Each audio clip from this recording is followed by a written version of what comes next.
Welcome back. In all my years of driving BMWs, I have never driven the ZHP 330i. And today we're here at Wile Motorsport, and luckily I'm not dropping off my car. Well, actually I am kind of dropping off my car because it is throwing a check engine light, probably secondary air system. Lucky me. But more importantly, I'm driving one of their mechanic Zach's 330i ZHP. And if you don't know what this is, the ZHP was kind of like the M Sport of the non-M3 E46. They made them for the LCI version, so that's 2003 and a half, I guess the 2003 model year, but for those counting, the 0.5, and through 2006. And even though BMW had done M Sports in the past with the E34 and the E39, they didn't call this an M Sport. They just gave it the ZHP package. And in Canada, it was the ZAM. That sounds pretty good, actually. The ZAM. So in Canada, you'd have the ZAM E46. But anyway, the whole point of it was basically to have a hotted up cam, a little bit higher red line to 6,800 RPM instead of 6,500 RPM, and some suspension modifications. But because it wasn't getting a different motor and just that cam is changed, you also have a shorter rear drive. So it does feel a little bit faster. Everything in here, standard E46 fare, except for these seats. These are the M3 seats. And the owner of this car has done a Kassel tune on the car. We've got this unmistakable IRP shifter. And like most ZHP owners, it's received some M3 bits. So it has an M3 front sway bar and motor mounts. I'm most excited because this does not have an S54 swap in it. I know that sounds crazy, but you know what? I've driven a lot of M3s. I've never driven a ZHP. I want the ZHP experience. But before we get rolling, today's video is supported by Klip Coffee. Klip Coffee was created by enthusiasts to bring cars and coffee together. Beans are sourced from carefully selected farms and delivered directly to your doorstep. Each batch is made to order, so you'll know you're getting freshly roasted beans that will brew beautifully every time. Head over to klipcoffee.com to order your beans today and get energized for your next drive. This IRP shifter is probably the beefiest thing in the car, and to put it in reverse, it's not just the typical BMW push and forward, you've got to hit the lockout button. So that's kind of fun.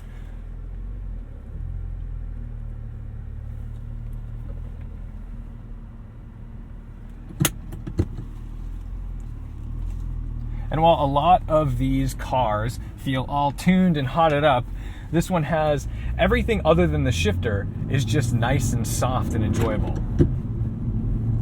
Now, it's gonna make some noises. This car has 180,000 miles on it, and I was assured that anything that rattles is not necessary for functional running. So we should be in the clear.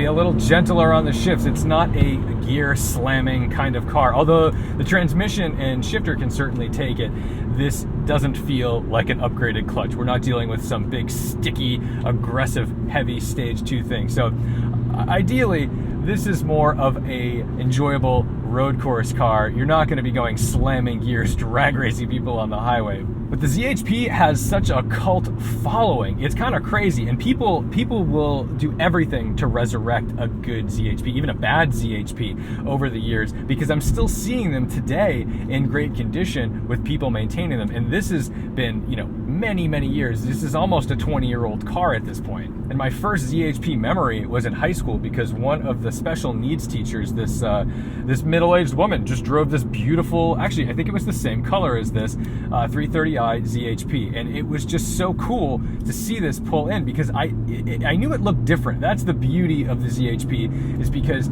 there's some subtle cosmetic changes on the car that just let you know this is a little more than the standard car. And to option this package, you'd have really had to care about the driving experience, but also not been in a position to buy an M3 either for financial reasons or because you absolutely needed a 4-door sedan. You'll notice there's no sport button down here, and the throttle does not have that ultra sharp BMW bite. When you go to rev match, if you floor it, you give it a little, that's like totally to the floor. You're not gonna get the crazy M3 bite. But that's what kind of makes this car charming, is that, oh, that just scared the shit out of me.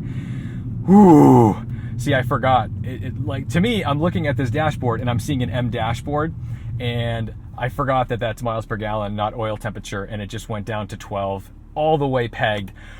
I just thought this thing was about to grenade. Oh, okay. This is the problem. We'll let this guy go. I need to cool down a little bit. Oof, that was scary. I thought we just exploded this engine. As an M driver, you get very used to checking your gauges all the time, and your oil temperature gauge is pretty critical on that list. So when that needle goes up, my heart sinks to the floor. The best thing about the ZHP is that it's an if you know, you know kind of car. You pull into a car show in a ZHP and you're gonna get a lot of questions. People wanna see it, people wanna know what you've done to it, people wanna know if you've either converted it to an M3, like a 4-door M3, because this is really the car you would do that with. Or if you've just maintained it so well that, wow, you've got this 300,000 mile ZHP that runs like a top. And it's no surprise that this is the favorite car of Wile Motorsport. I think every person in Wile Motorsport right now owns a ZHP, and most of them have been S54 swapped. The kids are coming home from school. We will be gentle on the throttle until we get to the on-ramp. You definitely don't get the same grunt of an S54, but then again, you don't have S54 problems. You're not doing valve adjustments, you're not doing individual throttle body crap. I don't know why I'm blinking.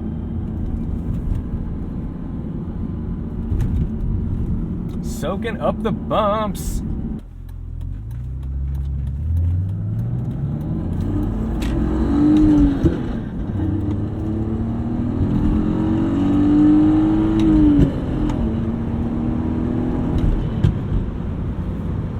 Doing my best not to slam gears of this thing. The clutch does feel a little soft and I don't want to wear it out, but you know, like I said, it's not a race car.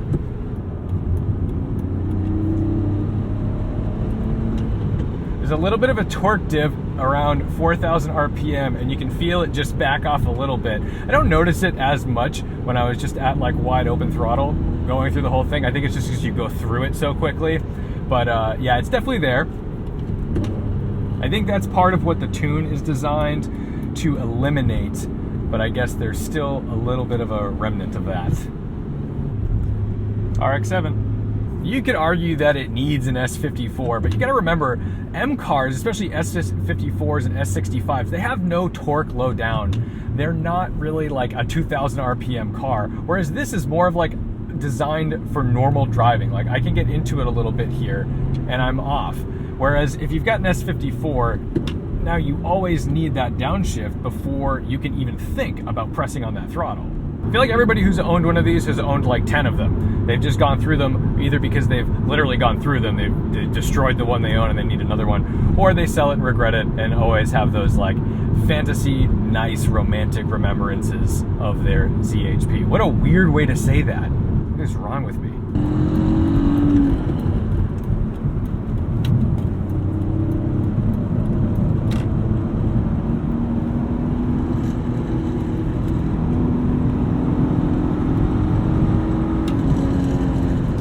PFC pads.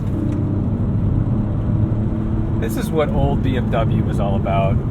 You know, they weren't rocket ships. They didn't need to be. They were fun to drive. Dynamically. This is just what a car needed to be, and they gave it to us. They really figured out the joy of driving. That was their slogan back in the day. I mean, it was after E46s, I believe, but still, they really had that locked down. It doesn't need to be a 300-400 horsepower beast to be an enjoyable driving experience. And I can definitely see myself ripping this around mountain roads after, you know, using it as a daily everywhere else in the city. It just does all the things. And by the way, kudos to Zach, because this is smooth. All the wheels are straight and true, and the alignment's like legit. So this is why you drive mechanics cars. Sometimes they've got some weird rattles and oddball stuff, but my God, are they dialed in when you drive them. And even though they may not be fast in a straight line, they can certainly handle the speed. Like, you can go 90, 100, or 110 miles an hour in this car and not feel like anything's wrong because the chassis is okay. The chassis is okay with it.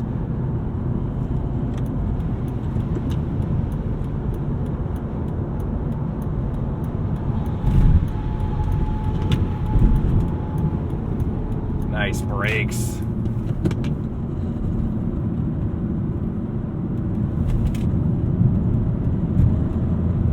It's kind of fun because you've got a bunch of body roll. It's not this crazy stiff thing. You can actually lean it into a corner. Wow. How much fun is this? I could get used to that.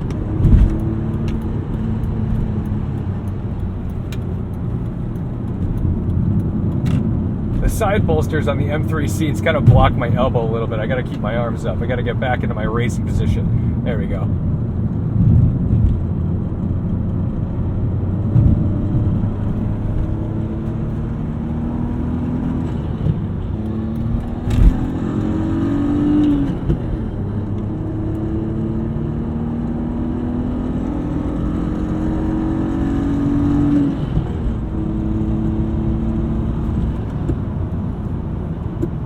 This all goes back to my slow car fast is more fun philosophy because, I mean, it's got enough power. It's not underpowered, we'll say that. It's enough for what it is. But at the same time, you know, you're not in some rocket ship that's going to get you arrested when you stay in the throttle for like 3-4 seconds. You can actually wring this out and enjoy it. And it sounds pretty good. Like, BMW engines, I think people forget, like, non-M cars do sound good. They've got, you know, when I can remember my neighbor always had non-M BMWs, and every time he'd start it, you'd hear that nice bassy rumble of the idle.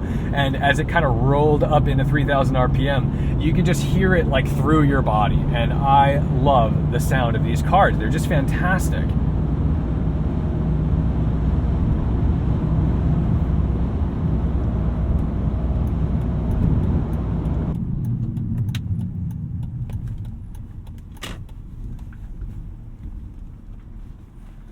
So there you have it. That's probably the best non-M3 modern BMW you can buy. I love the ZHP just because of what it represents. It represented BMW creating a non-M car, more affordable, that was still exciting and exhilarating to drive without being the full-blown $64,000, $70,000 beast. It was at a time when they really cared about the driving experience and they knew that their customers expected more. And man, does this just make me yearn for the old days. So hopefully BMW gets their shit in line. Although I do love their SUVs. They make good driving SUVs, but that's just not what I'm in it for. That's not why I love BMW. This is why I love BMW. So thank you so much for watching, liking, commenting, and subscribing. Don't forget to respect the drive, and I'll see you in the next one.